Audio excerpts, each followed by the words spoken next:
Welcome. Thank you for being here today in this grand and glorious Williamson County, the most wonderful place in the world to live, work, raise our families, play, and worship. And what a beautiful spring day we have. Could anything else be better? Welcome. I'm Judy Hayes, chairman of this wonderful organization, and it's a pleasure to be here, and I'm humbled by your attendance. We're all very blessed. I would like to introduce Rabbi Laurie Rice with Congregation Micah, who will come to the stage. I would ask you to stand for invocation and remain standing for the Pledge of Allegiance.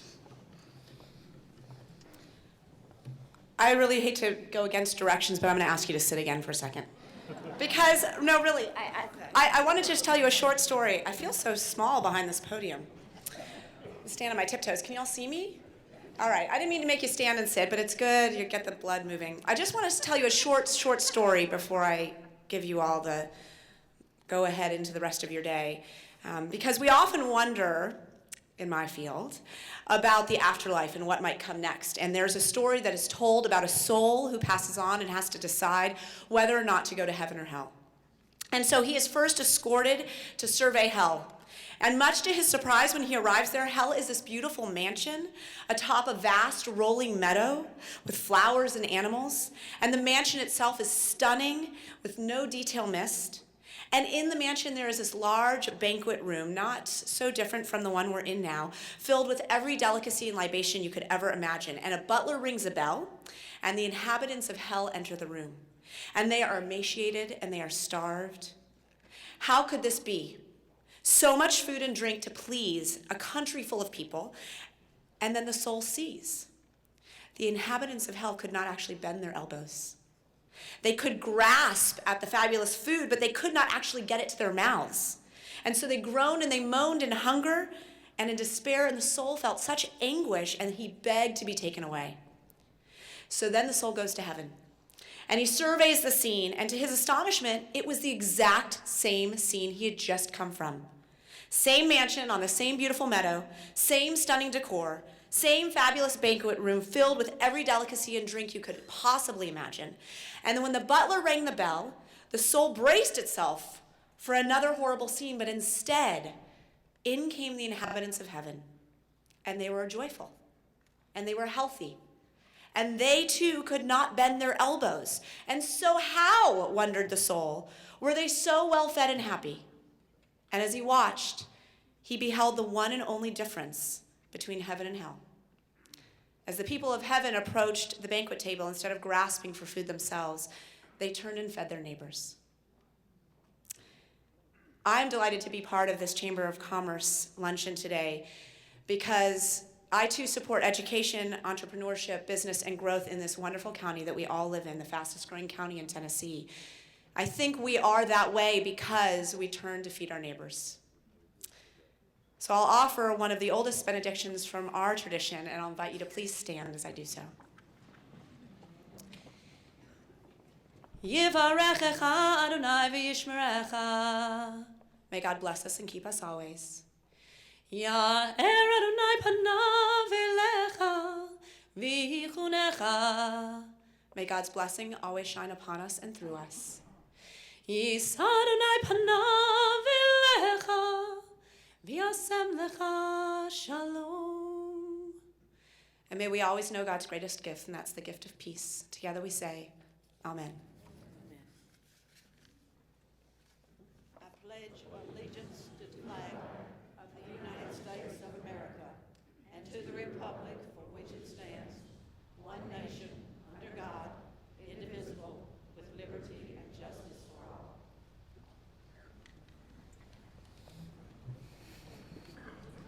Beautiful, thank you. I'd like to begin today by welcoming our special guest and our new members. We have 19 new members since our last meeting, and they're sitting down here to my left, and I would like to say congratulations to us for having you and welcome to you. Let's let them know how much we appreciate them with a round of applause.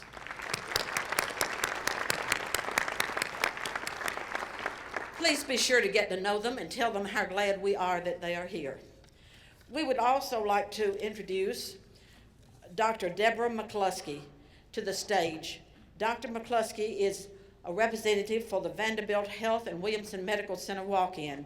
Our membership meeting sponsors make it possible for us to have these meetings. Vanderbilt Health is our sponsor, and we welcome Dr. McCluskey and would like for her to come and say a few words to us.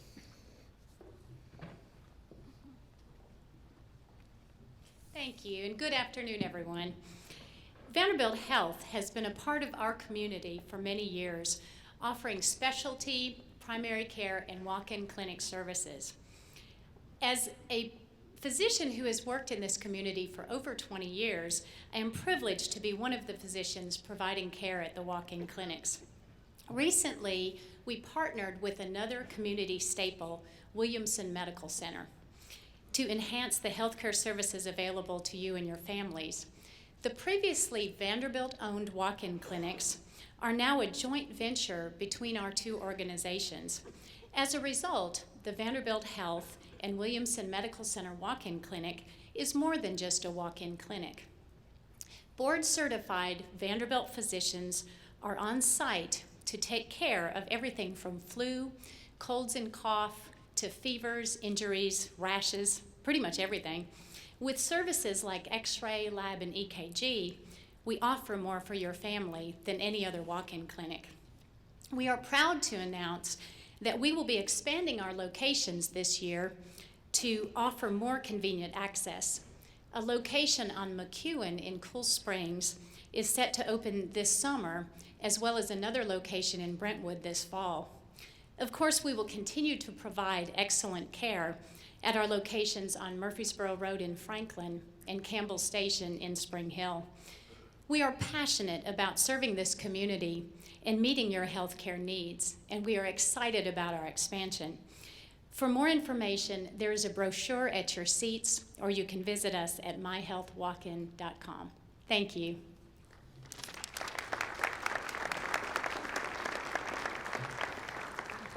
Now I would like to invite our president and CEO, Matt Largent, to the stage, and he will introduce our guest. Remember what a grand and glorious and growing community we have.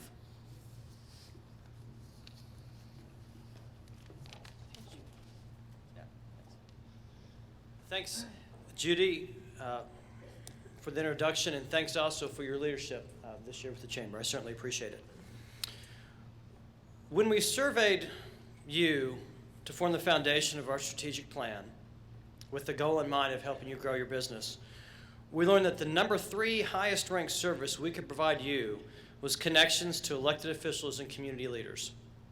In fact, 76% of our membership said this was very important to them and their business.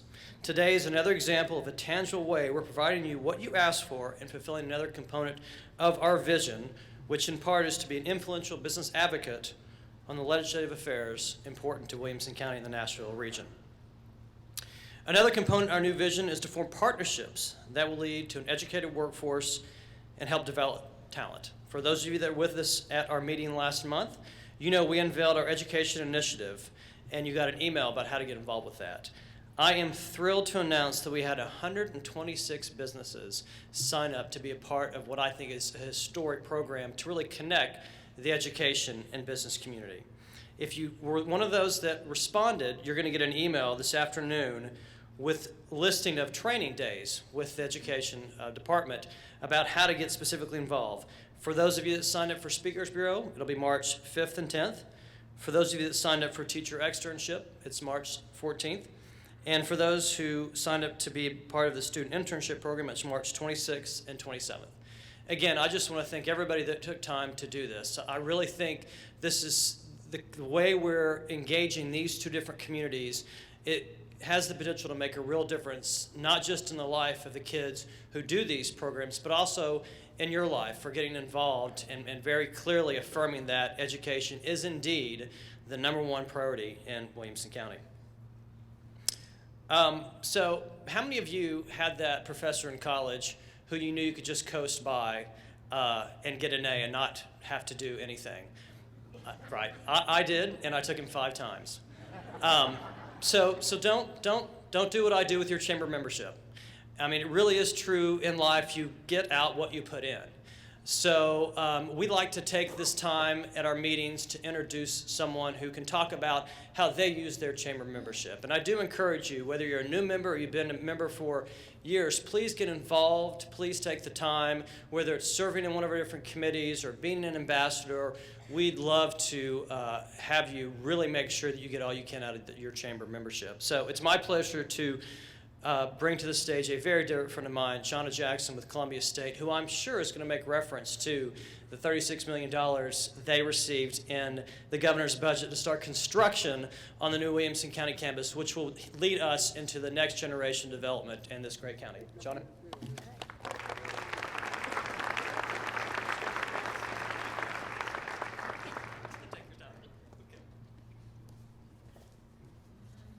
Thanks, Matt.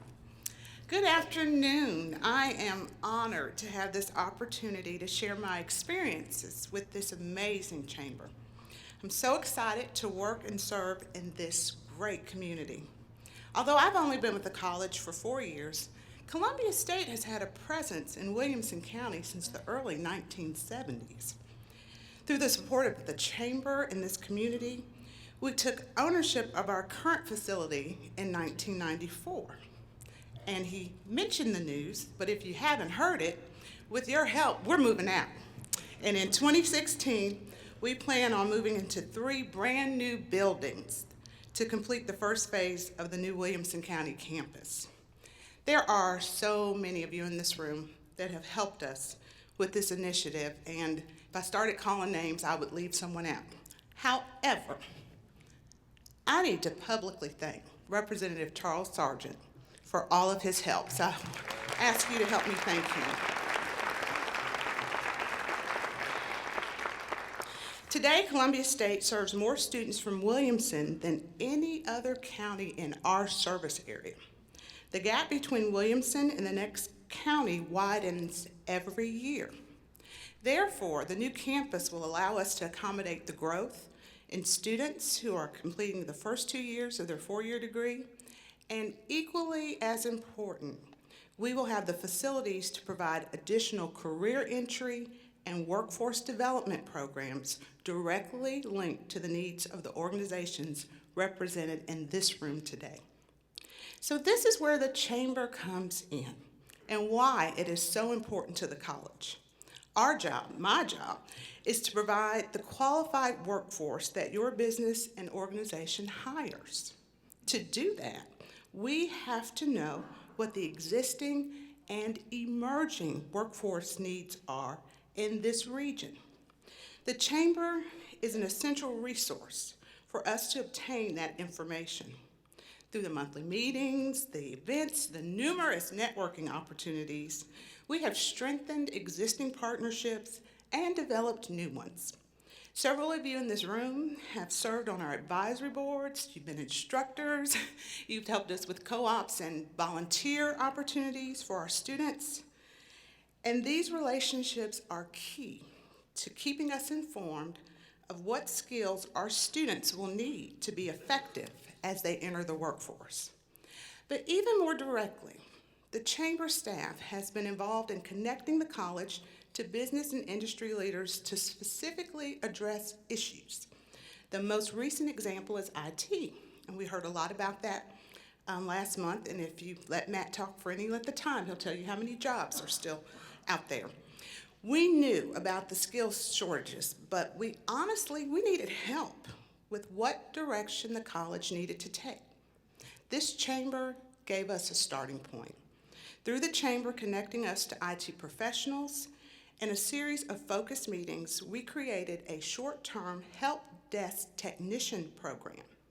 This short-term program provides direct training and leads to certifications that are needed to be a successful IT professional.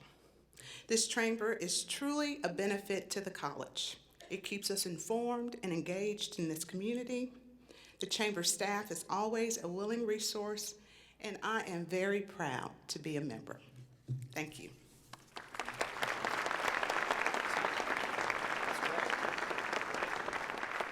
That's a great job, Shauna. She is fantastic, great chamber volunteer, and I really think the story goes to how the chamber not just helps you grow your business, but we also help grow the community. And Columbia State's a great way to do that.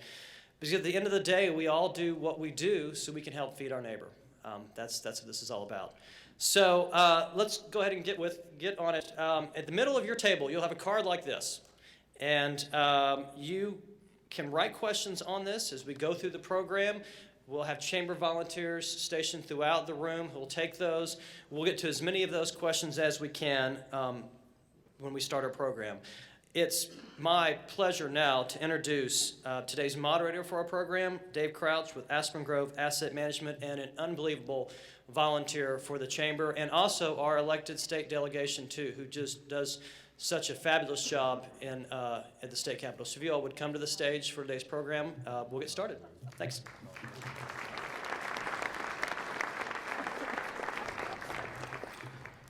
Thank you, Matt. We are excited today to give you a snapshot of what goes on every fourth Monday of the month over at the County Commission Complex. And each month we have our 4 state legislators with us for a roundtable discussion of the issues that are on the table at Capitol Hill. And today we've selected 4 topics that we think will be of general interest and that particular interest to chamber members. And we're going to rotate with each of our members and ask them. First of all, I'd like to introduce them. On the other end of the table, Senator Jack Johnson, representing Senate District 23, which now consists of Williamson County. And if you live in Williamson County, he is your state senator. He will be having to leave abruptly after the program to make a committee meeting that's very important that he's involved in, so he won't be able to visit. Hopefully the rest of our representatives can. Next to him is Representative Charles Sargent, representing House District 61. That's roughly the northwestern side of the county, going from roughly Edmondson Pike and Wilson Pike and Brentwood all the way west through Brentwood and north of Highway 96, again, very roughly in Franklin. In order of seniority, Representative Glenn Cassidy on this end of the table, representing House District 63. Glenn covers everything west of basically East Brentwood, Nolensville, Triune, and Bethesda, up and down the eastern side of the county. And if you live in that area, he is your state representative. Representative Jeremy Durham is our newest representative here in the county, representing House District 65. And that covers, again, very roughly, the areas south of Highway 96, really more specifically Del Rio, Pike, and Franklin, all the way out to Fairview and back around and including most of Spring Hill. And everything roughly west of Lewisburg Pike with 1 or 2 exceptions. If I've thoroughly confused you and you don't have your voter registration card with you where you can look and see who your representative is, I've got a map up here, so just come and see me after the meeting. Let's start with the 4 questions, starting with Senator Johnson. Senator Johnson, Tennessee made the national news last week as the UAW made an effort to unionize the Volkswagen plant in Chattanooga. Senator Bob Corker publicly opposed these efforts and stated that unionization would threaten the long-term sustainability of thousands of Tennessee jobs. Should the state legislature take any action to discourage unionization at any of our other automotive plants? What's your thoughts about that? Well, thanks, Dave, and thank you all for having us again here today. As Dave said, we do this on a monthly basis during session. This will be somewhat of an abbreviated version of that, but we certainly invite you to come join us on the last Monday of the month at the County Commission Chambers when we do it for a full hour. This vote was critical for the state of Tennessee. You know, Tennessee fought very hard to get Volkswagen to come to the Chattanooga area, and we were thrilled whenever they did. But the UAW then immediately began efforts to unionize that particular organization. And interestingly, the folks at VW were either supportive or neutral of the effort to unionize the plant. As you know, Governor Haslam, Senator Corker, many members of the General Assembly, myself included, made fairly strong statements publicly that we discouraged that. Tennessee is a right-to-work state. We're very proud of that, and that's one of the things that enables us to recruit businesses to this state and this particular geographic area. And if you look more broadly from even a macro standpoint, the Southeast is largely right to work, and the influence of unions is much more diminished than, say, some of our northern states where unions play a more prominent role. So I thought it was important that this vote fail for the workers at Volkswagen in Chattanooga. I didn't think it would be the right thing for them, and I don't think most of us did. But on a more macro basis for Tennessee and even more largely the Southeast, the unions have made a concerted effort to try to break in, to get a foothold of some sort in the southeastern part of the United States. And Tennessee was truly a test case. So I cannot emphasize enough how important this vote was. You should know that there were no opposition forces, those opposed to the unionization, allowed in the plant to communicate with workers. The UAW was the only organization in there. So the most pundits thought that this thing was probably going to pass. And so it was really, really a great day for Tennessee. It's a great day, I think, for Volkswagen, because quite frankly, we're a right-to-work state. Those workers will be paid well. They'll be taken care of by their employer. That's the way we do things in Tennessee, and we don't need the union influence.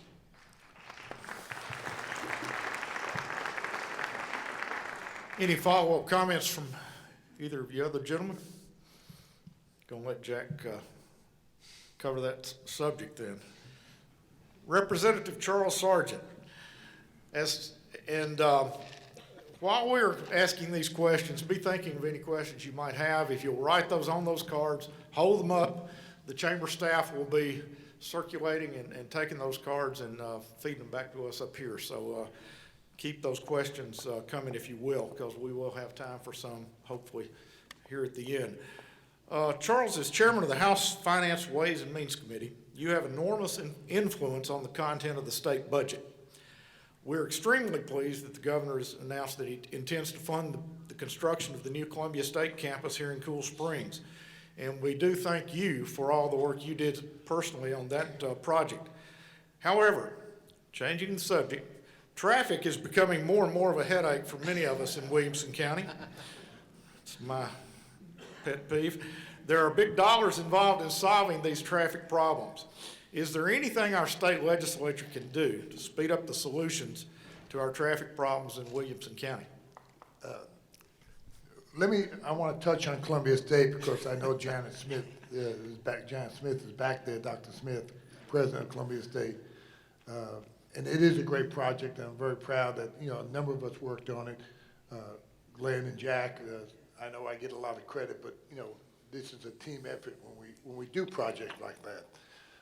But also I want to announce that we got the money for the first 3 buildings, and we're already on the building list for building number 4. So we've been placed on the list now for the 4th building, so I'm very excited about that.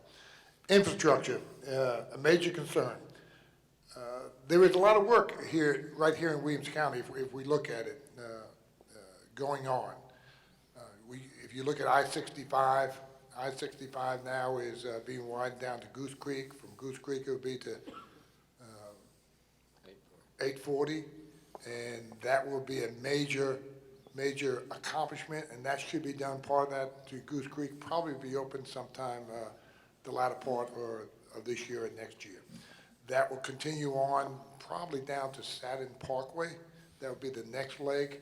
So we're looking at moving that traffic, and I urge you to tease my favorite friend, Glenn Cassiter, about, in my district, my old district used to end at 96, and I used to kid everybody, if you lived in a good district, 65 was 8 lanes all the way down and stopped at his district line. And but what happened, I had to get and support him to get this done because the traffic was starting to back up to Cool Springs and McEwen, and my constituents get mad. So, so we proceeded with the project. So this has been a personal joke. Can you rule him out of order? With Glenn and I. I'll have a gavel going.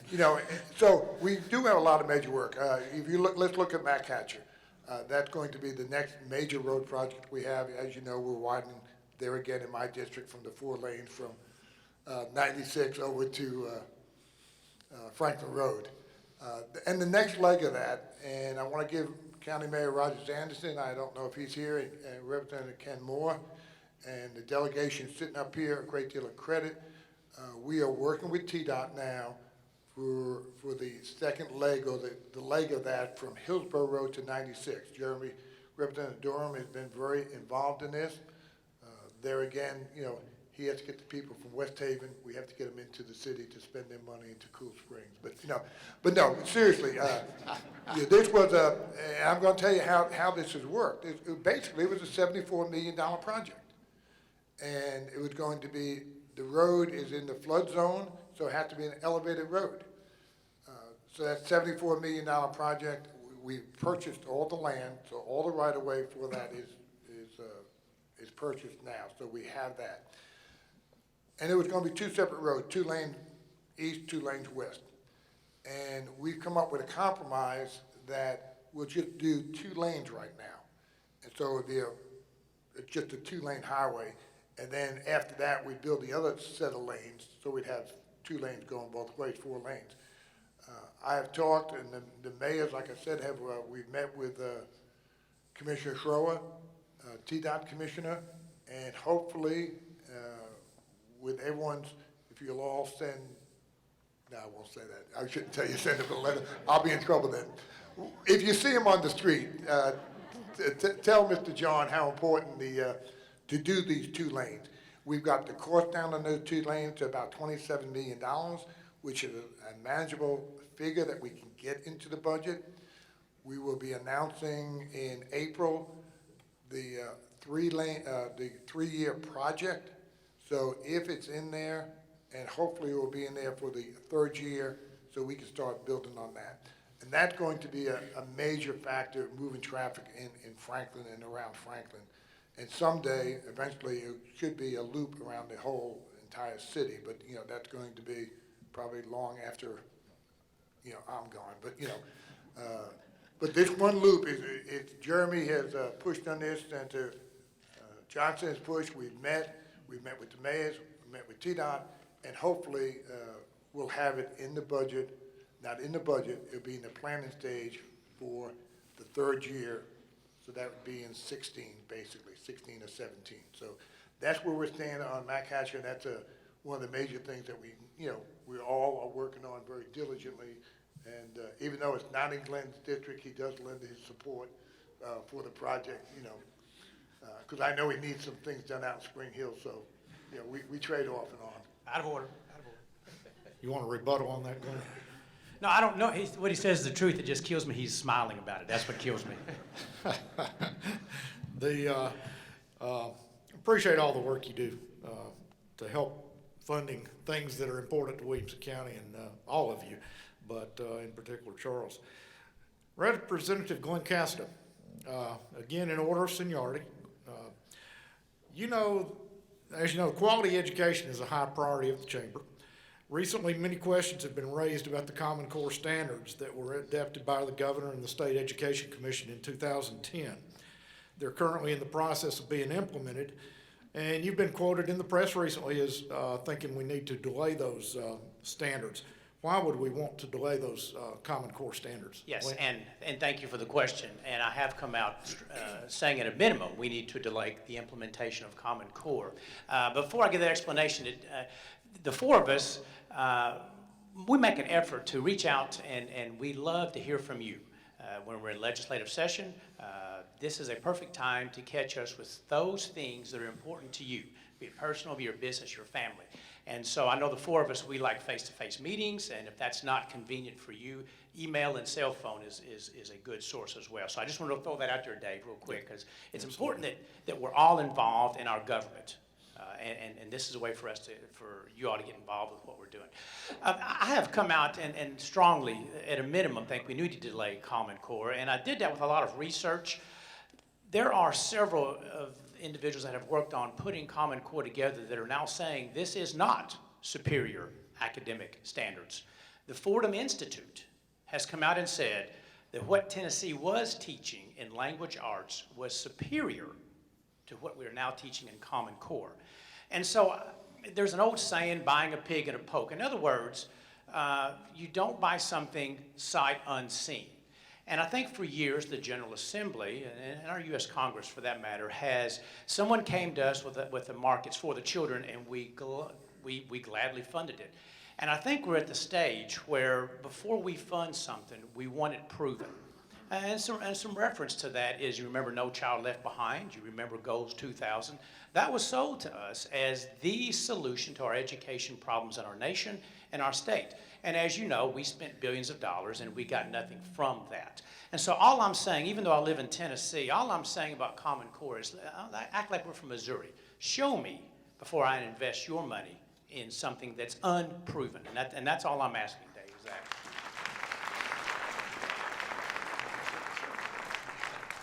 Jack, any different picture from the Senate? No, I think one of the concerns that I'm hearing from a lot of folks in the county with regards to Common Core and education in general is that the last thing we need to do is in any way abdicate any of our state sovereignty and our ability to set education standards at the state and local level. We do not need to abdicate any of our state authority with regards to that. One of the announcements that I was going to make a little later, but I'm going to go ahead and speed it up.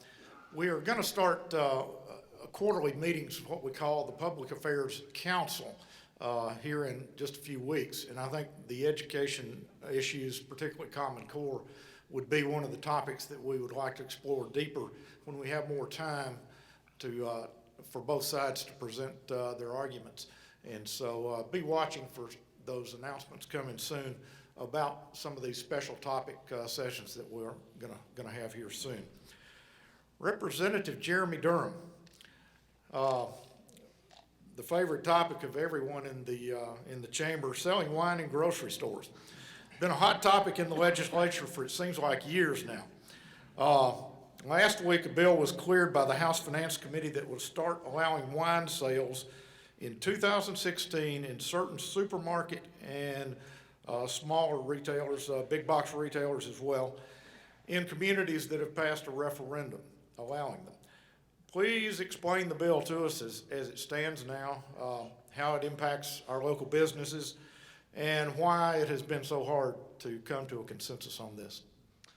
Well, first off, I know there are a few exceptions, but this wine and grocery stores issue seems to be overwhelmingly popular for the most part in Williamson County. And the four of us have heard you. We've gone up there and we've tried to make sure that something comes out of the legislature this year that would be a fair way of implementing wine and grocery stores. That being said, it's a very complicated thing. I'm going to attempt to explain very quickly some of the details and the differences between the House version and the Senate version. One question I think Dave just asked was, why is it so difficult? It's just such a bizarre coalition of people working together. You have the liquor lobby and the religious conservatives fighting against the bill. You have people that are hardly on the same side of anything that are coming together for this. So it's just, there's complex issues, there's a lot of interest groups, and those bring voters who care about the issue, and they'll call their legislators. So that's one of the reasons that it's so hard to keep a coalition together. You'll see that now, because I'm going to try to run very quickly through some of the difference between the House bill and the Senate bill. Both bills, though, say that the quickest that we could have a referendum would be November of this year. So the quickest we could vote on wine in grocery stores in both bills would be this November. Actual wine sales in food stores would begin July the 1st of 2016.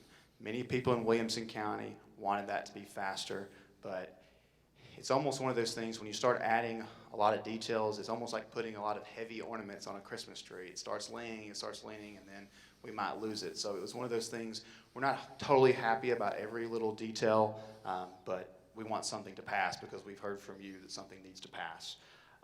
Package stores could begin selling other items beginning July 1st, 2014. Some of those other items, mixers, glasses, corkscrew, chips, things like that. They'll also be able to deliver them. This one's very important because we have MAPCO in our district. The Senate version has a 1,200 square foot minimum, and the House version has 2,000. That is very important because obviously we have MAPCO in Williamson County. That's a detail that is very important to us, and we're going to have a meeting later today to try to figure out something on that. Right now, the Senate version is more advantageous than the House version. A couple other things. Hours for retail food store would mirror the package stores, so you still couldn't sell on Sunday. We wouldn't want to create an unfair advantage for one or the other.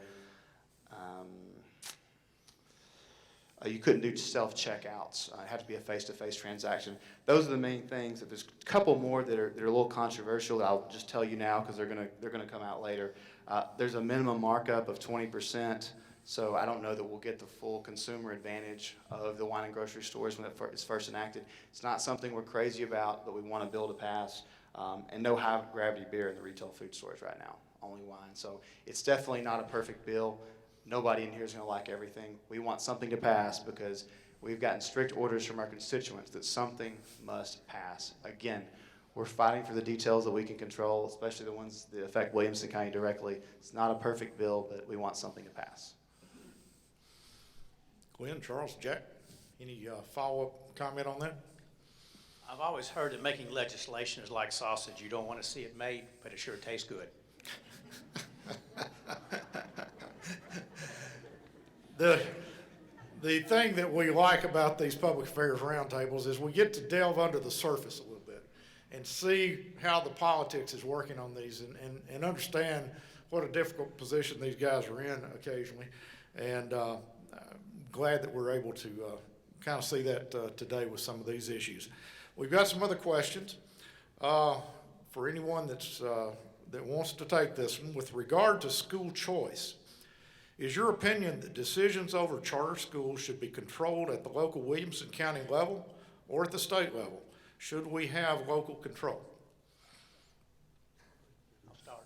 I'm sure everybody has a comment. Neither. I think the control belongs to the parent. The parent pays taxes. The parent educates their child. It's the parent's responsibility. That's where the control needs to be, is with the parent, and thus the decision. I think there always needs to be some type of appellate process just to make sure that local board, whoever it is, follow the correct criteria. Now, there's always arguments on how you do that. Like we have trial judges that are directly elected at the local level, and then we have, like the Tennessee Supreme Court just has retention elections. You know, I don't think that right now it's a perfect situation, but I do think there should be some appellate review over the charter school process. You know, I'll continue on that. I've always believed it should be your parent's choice and local school board choice. I mean, because we know best right here in Williamson County what serves our children the best.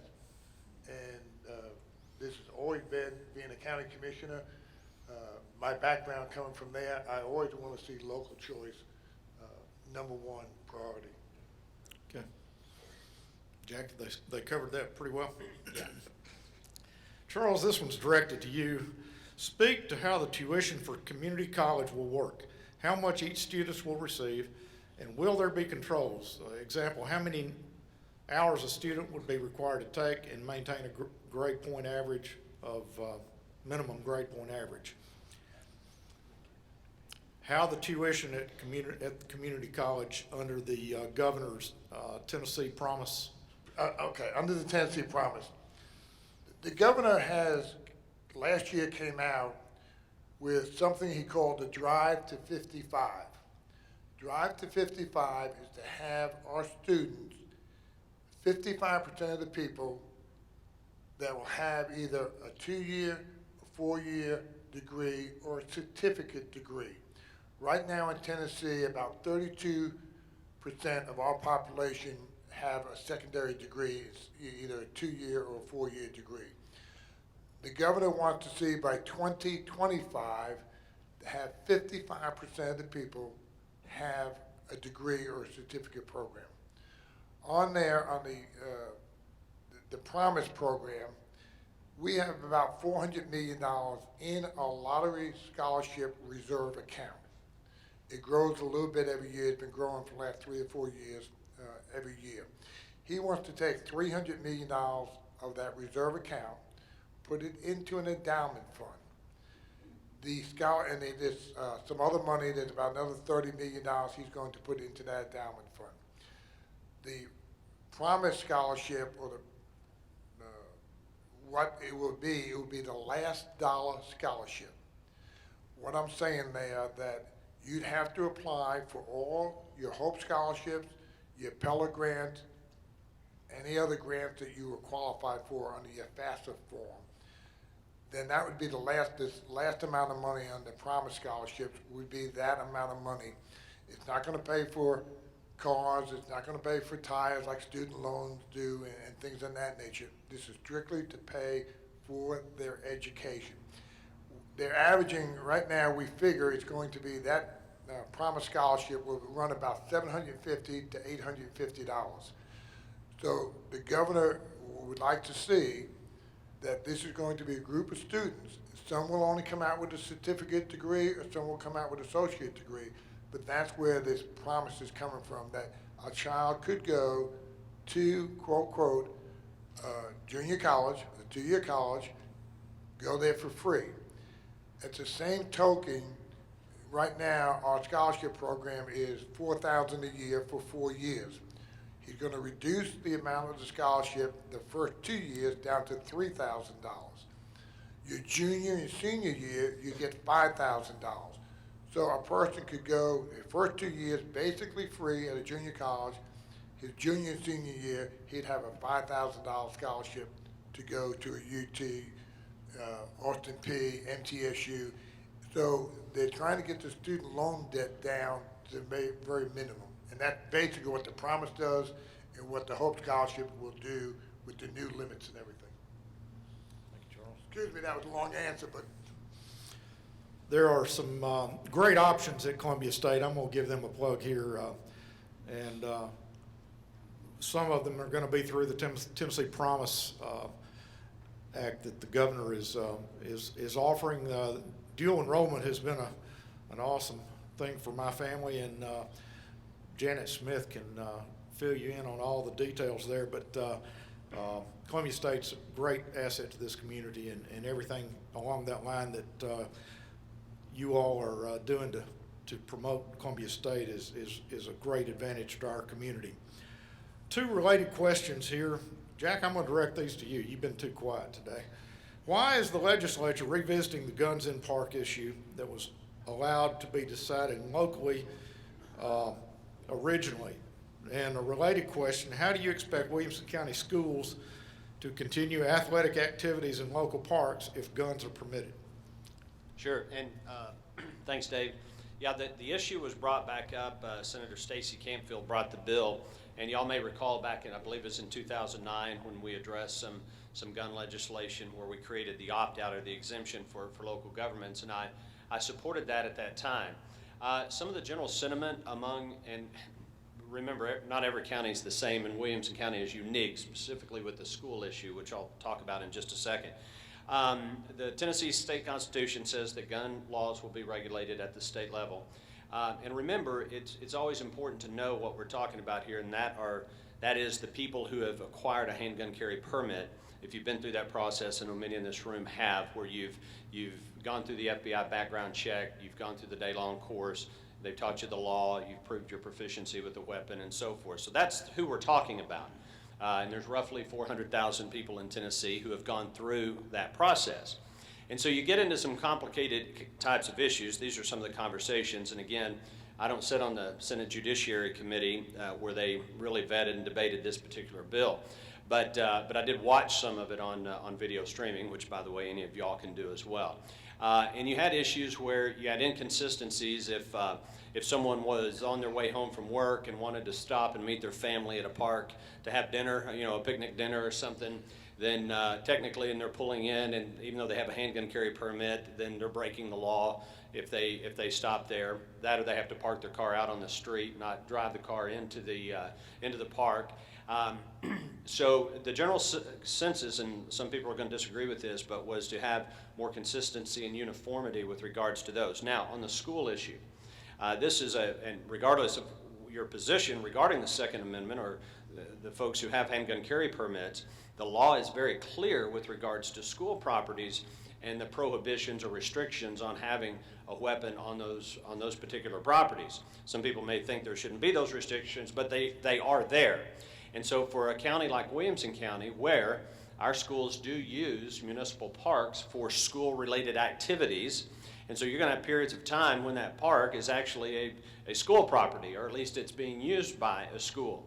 And so whether you agree or disagree, when you have conflicts like that in the code, then it makes your legislation constitutionally suspect. And so we don't want this getting turned over to the courts, whether you're for it or against it, you support it, you're opposed to it. This is an issue that needs to be decided in the Tennessee General Assembly. So the House version of the bill, and Speaker Beth Harwell and these guys from the House side can speak to that with more specificity. But I do expect some amendatory language to be coming through on the House version of the bill to hopefully address some of that. I've heard from our local folks here with regards to the school issue, and it's something that we do need to address. And with that, David, I'm going to have to take my leave, and I apologize for that, but y'all elected me to do a job, and I've got votes waiting up in a committee right now, so thank y'all. Sorry I have to cut out.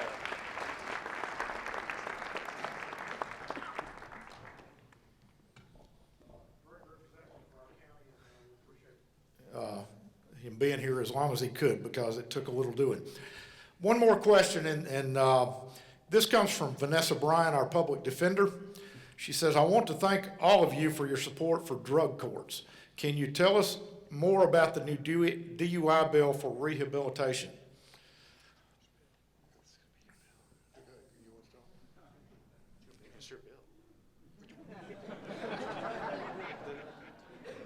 Vanessa, maybe you need to...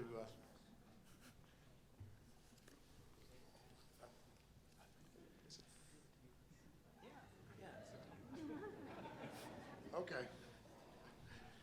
We're always usually disorganized. I was trying to figure out what bill we were talking about. I think we're talking about the DUI courts. Is that, where's Vanessa? Yeah. Is that correct?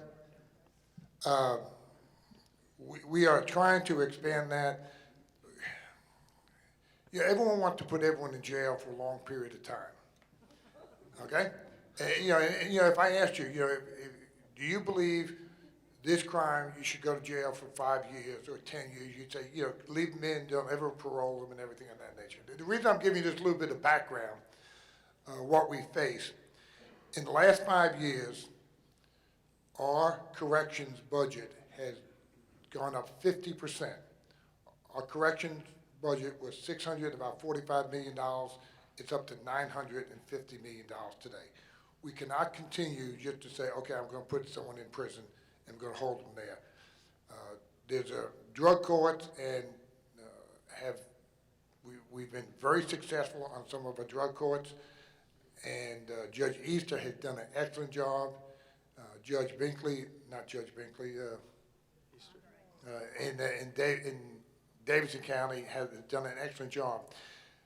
And the success rates in our drug courts have been about 75%. We're not putting them in, we're not incarcerating them for the third offense or the second offense. We're not putting them in. We make them to go through a strict program. It's about a year to 18-month program we're making them go through. And it's been very successful. Like I said, about 75% success rate. They get off alcohol, and it costs us a lot less. To incarcerate a person right now, it's about $27,000 a year. Can you imagine if we could spend $27,000 a year to educate our child? What kind of, what great school district we would have? We're putting in local and state money about $9,000 a child, but we're paying $27,000 to $28,000 to incarcerate someone. So the drug program is very, very, very successful, and we hope to get some additional funding for it, for this year. Cover that well, gentlemen. Great.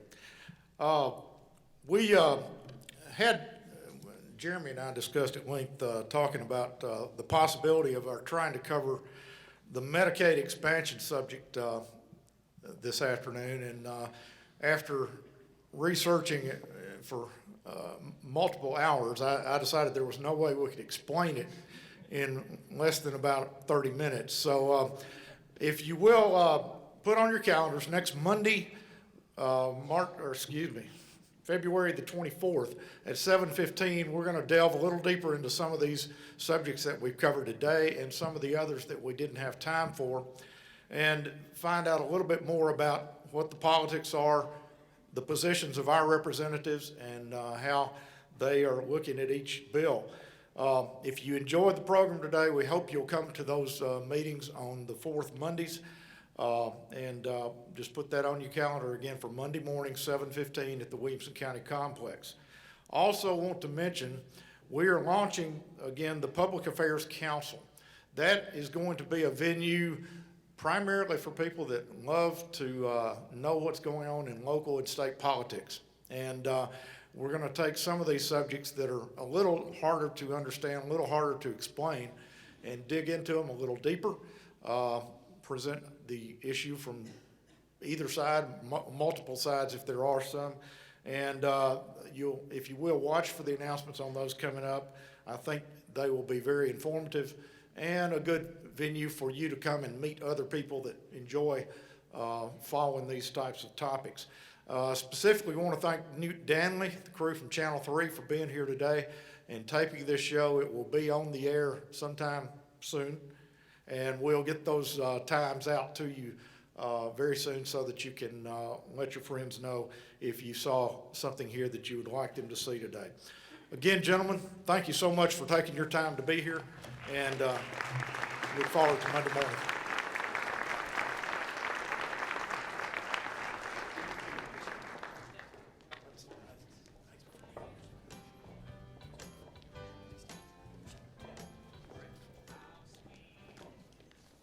Well, thanks so much, gentlemen, for being here today, Dave for moderating. You know, I think we're really blessed in Williamson County to have such strong leadership, and whether you agree with it or not on every issue, it's great to learn the thought processes behind how they arrive at conclusions. So again, thanks so much, gentlemen, for coming, Dave for moderating, and you all for being here. Just a few things, and then we'll take off.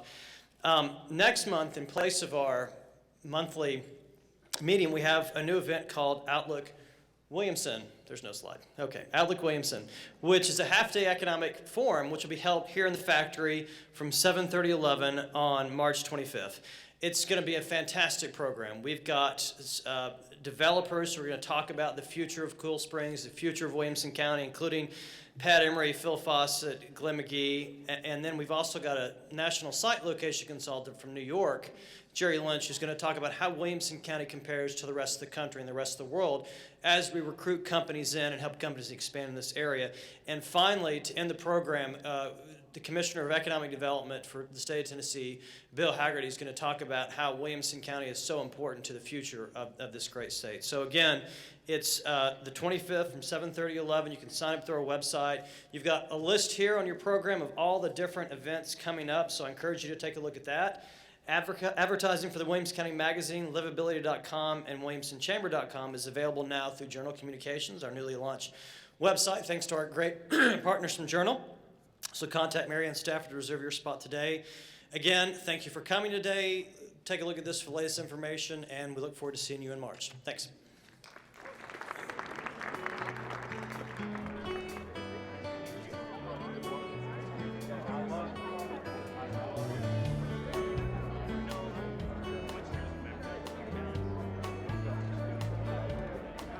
You're a falling star, you're the getaway car, you're the line in the sand when I go too far. You're the swimming pool on an August day, and you're the perfect thing to say.